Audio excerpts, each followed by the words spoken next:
每一次嘅崇拜，每一次嘅聚集，我哋都紀念主耶穌嘅救恩。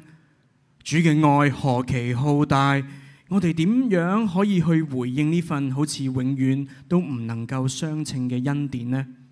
或許我哋就只能夠好似五餅二魚裏面嘅小孩子身上學習，單純嘅獻上，將當刻手上擁有嘅微小獻上，求主悅納同埋使用。主啊，我哋嘅生命，我哋擁有嘅資源、機遇、未來嘅可能，都係從主而嚟。我哋把一切從主而嚟嘅都獻俾你，求你悅納，求你使用。願呢首歌都能夠成為我眾嘅祈禱，以孩子嘅心單純地奉獻所有。